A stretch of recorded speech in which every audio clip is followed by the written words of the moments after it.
David's from LA, but also grew up in Carmel. Spent time as a kid in Ghana. Was it Ghana? Yeah, West Africa. His dad was in the Peace Corps. I haven't heard much about the Peace Corps in a while, but his father was an architect. David went to Cal Arts, quickly started showing with Margot Levin Gallery, which you guys probably remember, and if you don't, was a seismic, important gallery here. Then Chuck Mole, then Cloud and Man, and then a ton of group shows throughout the United States, abroad, but in Angelino, and a Cal Arts graduate. And you were at Cal Arts, you were at Cal Arts at a time when painting, well, I mean, I wonder if ever there was a time at Cal Arts when painting was cool. Probably not. Yeah, they discouraged painting at Cal Arts, really, and they made you feel kind of bad about doing it, which I think toughened up the painters that came out of Cal Arts, which were people like David Sally and Laura Owens and people like that. So it was like a trial by fire at Cal Arts, and I think it was really good for me. So it was it wasn't a coddling environment at all. How did you get to painting if you're in this environment where you're you're with all these other young art students and you're being, you're getting a lot of information? How did you decide that painting was what you needed to get? I was older, for one, and Cal Art, I think kids should go to art school older. I think art schools, the good art schools, sort of throw you in the deep end. Mm-hmm. And I was just more ornery than a lot of the young kids who would leave the crits crying and run out the door, and I was like, fuck you, I want to paint. So I got in a lot of hassles, but it was great. It was a great experience, and I think that it kind of made me committed to it. And it's ridiculous because the death of painting has happened over and over and over and over. It's just a silly idea. Like the death of music, the death of writing, the death of anything. Art forms continue. Yeah, I wonder if that isn't like a kind of form of vanity that people need to if you don't paint, you tell everybody painting's dead. Right. So, and everything is valid to me, and that's one of the things about Cal Arts is that I remember Baldessari said, I don't care if you make it out of cookie dough, as long as it's interesting. Right? That was the attitude. Is that, because I feel like I've never seen a painting of yours that fell into the sort of, I don't want to misrepresent it, but sort of conventional painting, like easel painting, Sunday painting. If there's artists in the room or people who don't know very much about painting, they might think of something. The first thing that comes to mind probably wouldn't be one of your pieces, and I say that because I feel like you've always, at least as long as I've known you, been engaged in this dialogue with painting where you are bringing whatever's at hand. That it's not necessarily, you know what I mean? You don't have to have a palette and a palette knife and 7 colors. That's never been the thing. The first piece I made at Cal Arts, I cut up a piece of wood and poured auto paint over it and stuck it on the wall. And I didn't even know what I was doing. I was just attracted to materials. And when people say, what do you do? I never say painter, I say artist. Mm-hmm. Because painting is too narrow. I'm just interested, and that'll lead to what I'm doing here. I'm just interested in the collision of materials and vocabularies and how they kind of interact with each other in odd and different ways. So, and those are the artists I'm interested in who do that. Okay. Even though I love all the classic paintings in history like everybody else.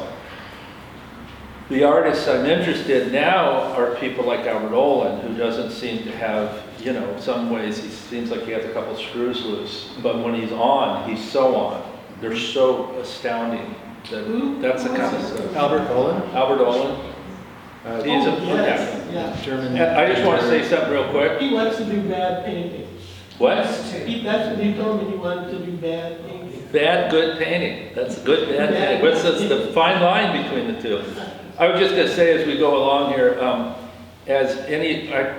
don't like to get up and drone too much. So if anybody, the way people usually do talks is you do a whole talk and then at the end people ask questions. If anybody has a question, feel free to pop in, discussion. We're having a discussion here, talk amongst us. So I'm just saying that, so if you think of something you want to ask pertaining to this, please. Okay, well, go forward. Well, a couple of things about, that you're making me think of is, one is that I'm imagining you look like apprehending a material like auto paint, or what happens if I dump it on the thing, right? Right. And which is a curiosity with the potential of material for aesthetic practice, right? Yeah. But when you look at someone like, well, your work in particular, but also Albert Olin, there's a kind of fluency, there's dexterity all over his output, that it doesn't look like he's necessarily struggled for very long with whatever he puts his hands on. And I feel the same way about your work, that there's a real purposeful application of the materials that you manifest. There is, and I've made hundreds, probably thousands of works of art, and they feel like over the years I've gotten chops enough to kind of do what I want. So I feel pretty free just to kind of try things. I'm not as loose as somebody like Olin. He's just sort of a madman, but that idea of having enough control over materials, and I've used so many different kinds of materials. I've just used, I mean, one of the first things I showed in LA was AstroTurf, a painting on AstroTurf. So this has been my interest all along, and I think I've gotten to the point where I can manipulate materials well enough to get what I want. Anyway, go ahead. But you said ages ago, I can't even remember the context, but I've never forgotten it. Maybe it was just a conversation with me, but I don't, it doesn't matter. But it was about collage, and there's collage in almost everything you make. This is what stuck in my head. You said, if I can't draw it or render it, I'll just collage it. Yeah. That you'll just grab it from wherever it needs to come up. And if you go to David's studio, there's piles and piles of hard, Time Life books, like these books that would have made like a collection in a library that you would have been proud of, and they're just massacred. They're paint paws all over them, they're cut to shreds, and that's because all of this, content that you don't necessarily feel like rendering, or maybe it's out of reach or it's tedious, winds up just getting excised from a book and slapped on the work. And I feel like that's super liberating.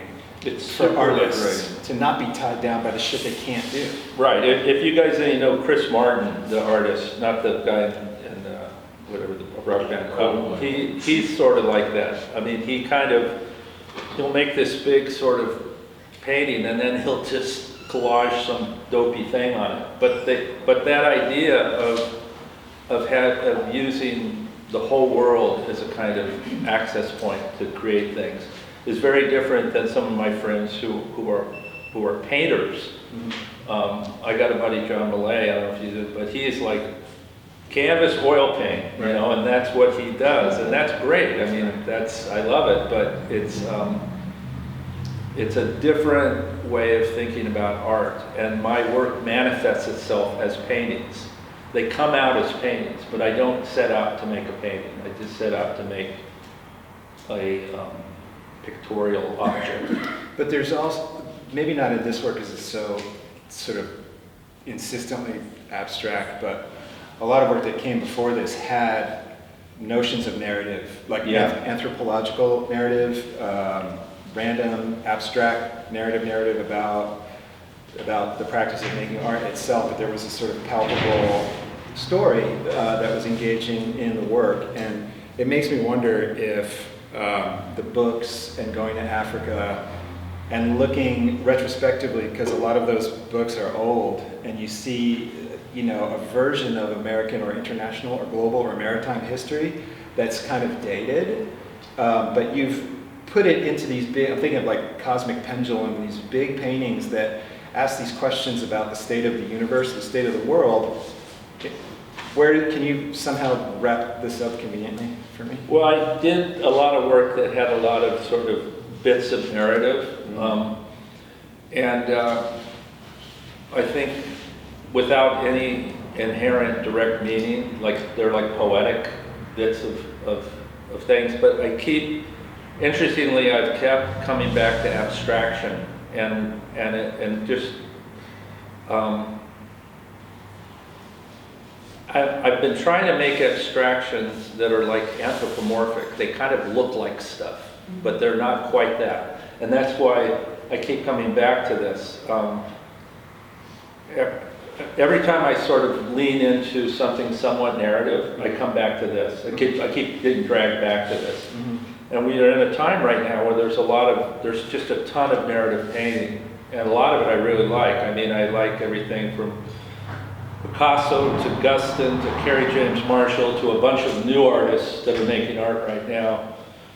But I feel like, for me, abstraction is really wide open right now. And so all that stuff I was doing keeps coming back to this moment. And I think my use of,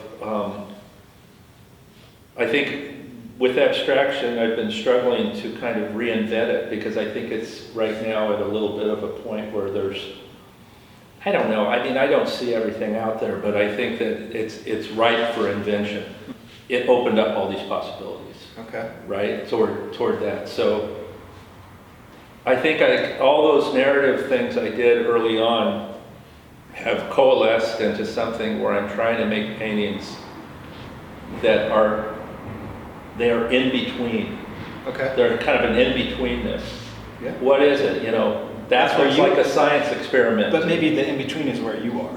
It's where I am. It's the way I think about the world. Yeah. I think the whole world's in between. I don't think the world is as black and white as we want to think about it. I think it's a lot of gray area, right? Yeah. And I think that, for me, I think of art that way. I think of art as this open thing that when you look at it, you see, I want art that gives all these possibilities of interpretation.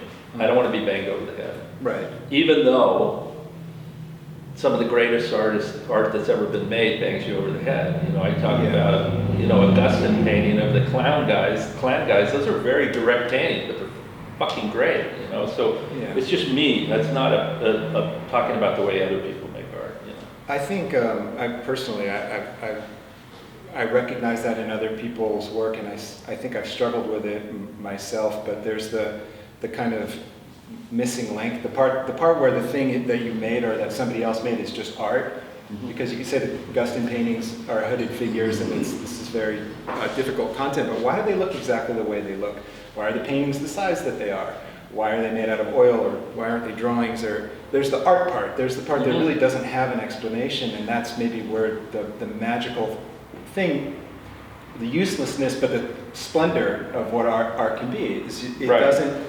It doesn't really answer that question, but it's still really stirring. And you're like, wow, these are the kinds of decisions that artists, you know, live and die by essentially, but they're hard to define.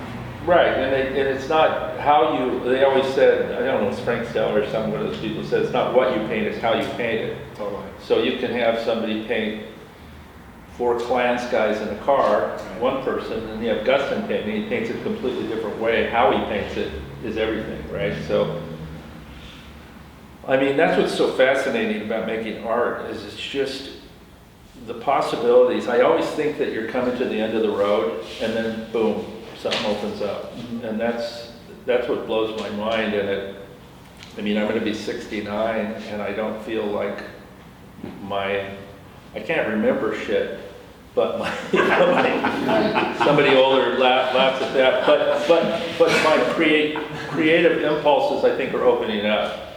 Maybe calisthenic isn't the right word, but you're a very dedicated artist. You go to your studio about 7 days a week, you teach there, you work there, you clean it up, you make stuff. Like, you know, that idea that you could continue to be interested in it requires a lot of attention. There's just like a muscularity to it that you have to show up and actually do the work. But what I think you're saying is that that's worth it because that little thing might just happen, or it seems to keep happening, or maybe it's happening more. It just happens, and if I'm bored, then you're bored. That's the way I look at it. So I keep myself interested, and I get bored easily. Yes. Right? So anyway. Yeah, well, let me just say about that, because, you know, leaving the sort of narrative work behind, I just, if you guys are not unfamiliar with it, there were these big abstract paintings, but they had words, they had recognizable imagery in them.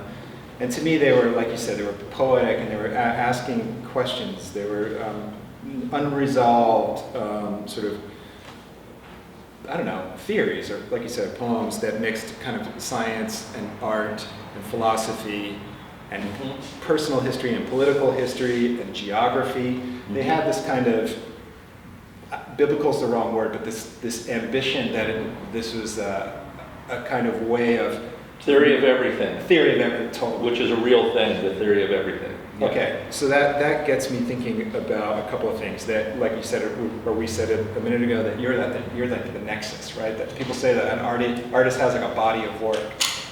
And as these things are like bouncing off of you, there's a corporal relationship that occurs, so that the body of the artist, in a way, can become the work because of the physics that you have to go into making it. Right. And that got me thinking about science and about biology, and that's where this stuff starts to kind of tinker, where in case you're unaware somehow, you didn't know that these paintings were made using artificial intelligence. It's like the ultimate like pseudoscience, right? It's 100% science and it's 100% artificial.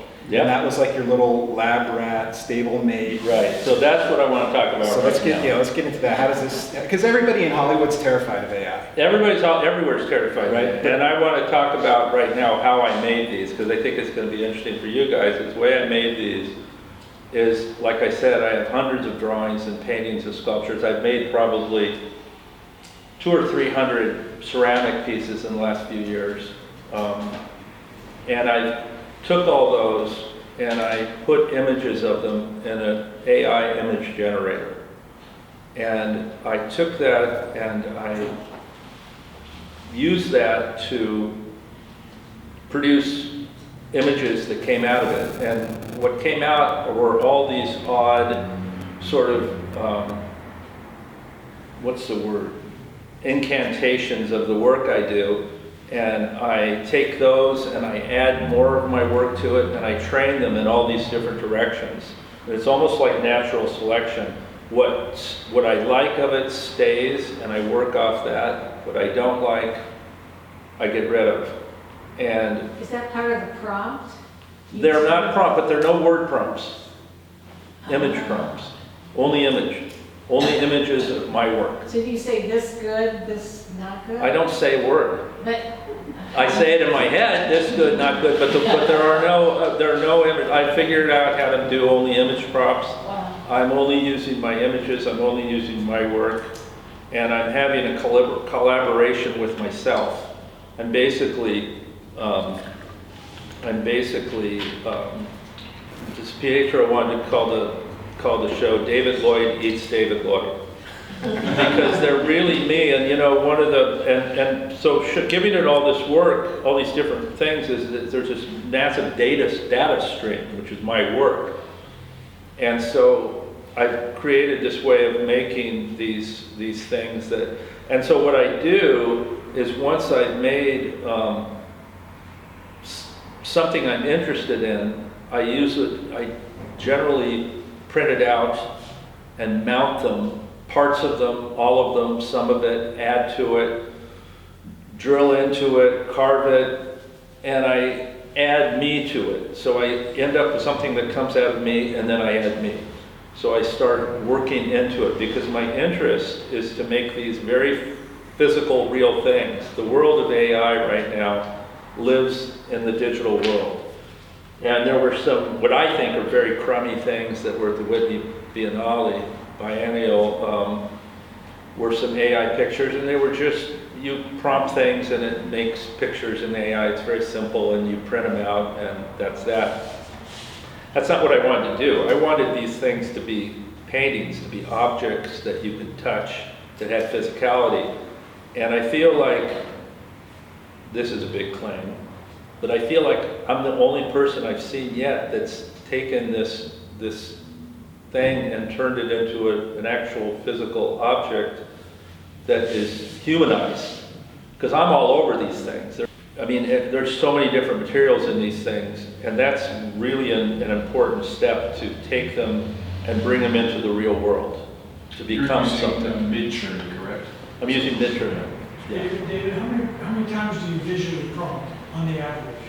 Oh, it can be a couple times and it can be 100. Okay. I've probably made 8,000 images. Of those 8,000, I've got 20 paintings. And because they do go in weird directions that I don't like. And one of the things in AI is they're trying to work on now is they don't want hallucination. You know, hallucination in AI is when you have a person and they have 8 fingers. You know, they have a hand that has, one hand has 10 fingers. I'm inducing hallucinations. When I first saw AI and I saw the AI images that were what they considered fucked up, I was like, oh my God, this is just, this is a gold mine, right? And the thing about AI too is the art world's very scared of it, and I understand that on one hand, but most artists are building physical objects. They're making sculptures and paintings and drawing stuff. You can't do that any other way. And I was even watching a video of a guy on YouTube talking about that. And he said, we are so far away from AI making things in the physical world. It will make, it compresses data, it can help, might help cure cancer, things like cold fusion for energy. All these things are great, but like they say things like roofers, stuff like that. They can't, but we're like roofers, artists. We just make shit. And so, you know, I'm trying to use this to make shit, right? David. Yes, ma'am, sir. One, couldn't you connect a feed to a 3D printer from AI? And have You objects could, but you would have to, yes, you could. And it would, most things that come out of 3D, I mean, Paul McCarthy is using, I don't know if he's using AI, but he's using, like right now, you can go on Photoshop and build an image. So AI wouldn't be any, you know, you could use AI to do that, yeah. Or you could just Photoshop an image together, something interesting, and put it in a 3D printer, and it would make it out of wood or whatever, yeah. So that's doable. But Go ahead. Actually, the second part is the first part, which is I don't quite understand. You're feeding all these images into AI. Mhm. You're not prompting it to behave in any particular way or I'm solve- prompting it with my own images. So I literally, and I don't want to tell everybody everything because it's my own secret recipe, Okay. but I use different methods to get it to do what I want, to push it this way and push it that way. And what people do mostly with LA is they tell it. I don't like writing. I'm a visual person, so I don't write anything. I use other methods to push it in different directions. And I lean it this way, I lean it that way, and it does weird things. Like you give it, I started adding in shiny images of my sculpture, which was glazed. And as you see, there's a lot of sense of metallic in here, right? So I use that in some of them. But I do all sorts of things to try to bend it in different directions. And the final product is printed out and creates basically like a collage element, you know. But you know, I have a friend who has a big giant Epson printer, and I play with sometimes I print things out and work on those and then feed them back in. I mean, there's a lot of stages to how I get here. Go ahead. So David, when you say the final printout, is this the final printout? Part of it is, So not when you all of take it. the final Yeah, printout- that's got elements of AI, and then it's got collage and paint and ink and oil paint, and they all have different levels. Some are more AI, some are less AI, but I would say on an average it's 70% Dave, 30% Dave 2.0. There's nothing in here that doesn't have a lot, actually a lot of material in it, and me working. And like I said, one thing I wanted to say really quick is that having made so many paintings for so long, I'm really confident with my ability to do what I want. So if I see it not giving me what I want after I print this thing out and make it into like these objects, I use an airbrush, I use oil paint, whatever. You know, I do things to it. And that's the fun part. I don't want something to make things for me. You know, I like making paintings, so I feel like these are really, they're highly manipulated with materials, but that's so you can go up and touch them and feel them and see it. That's an important aspect. So I see them as, huh? You can touch it. You can taste them. You can touch them. Oh boy, I don't mind touching. You can touch them. Feel free. Just don't do it after you eat the burrito. Hi, yeah. Yeah, I'm interested in the pinks and the purples, the violets. Interestingly, I started introducing, I really like pink and green together. It's just something my wife and I got. I was wearing green, she was wearing pink, so it's been ever since. But I started introducing some bright pink ceramics, and it kind of hung on to them and started coming out in a lot of them. And I'm trying, the new body of work, I'm trying to train it toward some sort of dark reds and very warm colors. But it's almost like it'll get a mind of its own and start giving you certain things, like these very keyed up pinks, like that. Look at that pink behind you. You can turn around, see that up there? Like those kind of neon, and I like pink, so I'm good with it, but it does do things that are strange. It would do, go ahead. That painting back there in particular is one of my favorites because of that section, which is just, I think it's vulgar and fascinating and beautiful, but my favorite thing about it is the kind of, what reminds me of like a TV after hours, like the static going across the TV, the green sort of waveforms, like an interruption. And if you look really close at that painting, the pink area is smooth and velvety and gorgeous, and the green part with the little waves is on canvas. You have like a textural... It's basically linen. Yeah. And yeah, so that's, to me though, that's what's so interesting, is you have this super digital sci-fi form next to something that's just downright Super bumpy. pretty. Right, and that's fascinating. I mean, all the possibilities of materials and texture and stuff, and I feel like with this work, I'm just getting warmed up. Yeah. I brought this idiot savant into my studio, and the reason I say idiot savant is because it does things that are really bad and dumb and stupid looking, but then it makes something that's like, wow, how interesting is that? How can I take that and run with it, right? So it's like having a very smart grad student in there with me.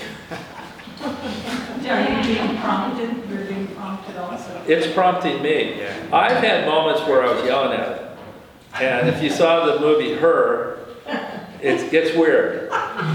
So, yeah, so, you know, I feel like sometimes it feels kind of sentient. It isn't.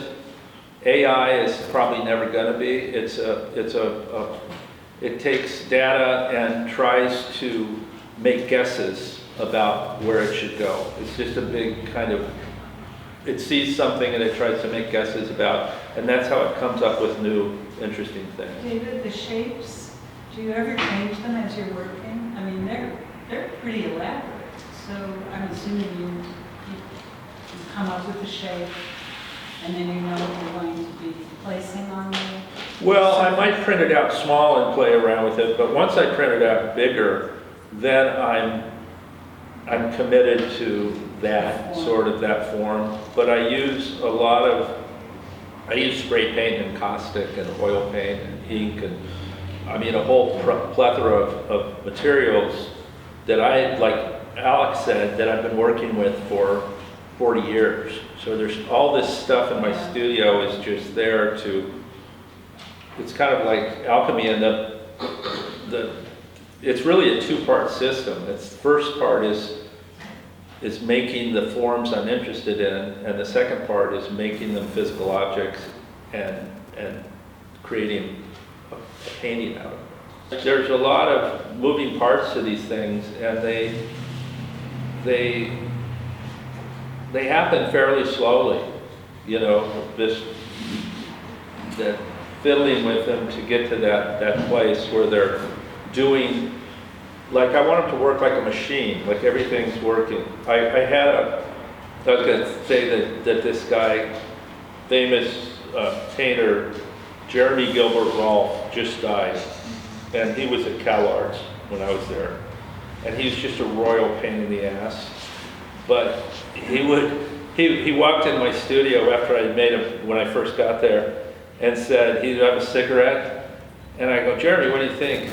He goes, I see a sea of missed opportunities. And I walked out. And I thought, okay, but I thought, you have to look at a painting as a whole object. Like I teach and people go, I love this part. That doesn't mean anything. That's like you wrote a whole book and you love one chapter. You have to look at it's an object. So these have to work on multiple levels. They have to work like a humming object machine everything's working like an engine. So I really fuss over every aspect of it to make sure it's all. And that's the difference between myself and somebody like, I love Albert Olin, but I think he's more willing to leave ragged edges, and I think I'm just too uptight for that, so I'm more fussy. Casper. So Dave, I mean, you come a long way from that comment, obviously, in art school, but the compositions here are amazing. And if I'm understanding correctly, you've put these paintings together first in the computer, and then you're going in, or you're taking elements, putting them on, and then doing what you usually do, your painting around them. I'm doing both. So I'm using images I have, I'm making images on the spot.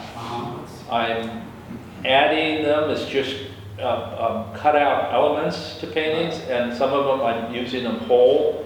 So there's a lot of different things happening. But I think what makes this body of work pretty successful is that the AI opened something up in my work.